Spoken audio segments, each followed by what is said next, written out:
ذرا تصور کریں، ایک دلہن جو پتلی نہیں، جو خاموش نہیں اور جو شرمیلی بھی نہیں، بلکہ موٹی ہے، شرارتی ہے اور ایسی ہے کہ ایک نظر میں پوری محفل لوٹ لے۔ مگر سوال یہ ہے، کیا ایسی دلہن کو لوگ قبول کرتے ہیں یا معاشرہ صرف ترازو سے تولنا جانتا ہے؟ آج کی کہانی ہے گڈی بانو کی، وہ دلہن جس نے سب کی سوچ بدل دی۔ شادی کا منظر، شادی ہال روشنیوں سے جگمگا رہا تھا، فانوسوں کی زرد روشنی، لال گلاب اور مہمانوں کی سرگوشیاں۔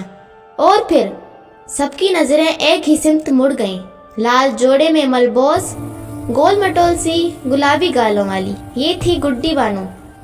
لوگ آہستہ آہستہ کہنے لگے، یہ دلہن کچھ زیادہ ہی موٹی نہیں؟ ارے دلہن ہو تو نازک سی ہو۔ لیکن گڈی بانو کے چہرے پر کوئی پریشانی نہیں تھی، بس ایک شرارتی سی مسکراہٹ۔ گڈی بانو بچپن سے ہی ایسی تھی۔ محلے میں اگر کسی کے ہاتھ سے آم گر جائے یا کسی بچے کی چپل غائب ہو جائے تو سب کہتے، لگتا ہے گڈی بانو کا کام ہے۔ وہ موٹی ضرور تھی مگر دل کی ہلکی۔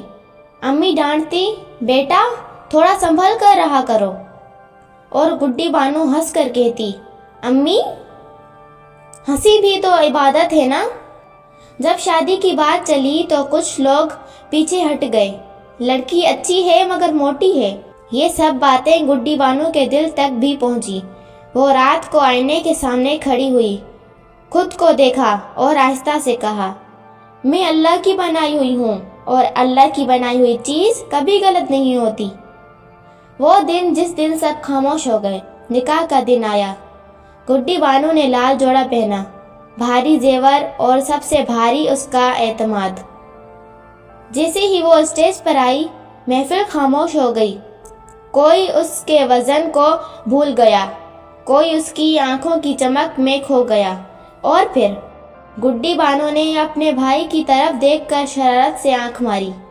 محفل قہقہوں سے گونج گیا۔ دلہے کی نظر، دلہا احمد دور سے سب دیکھ رہا تھا۔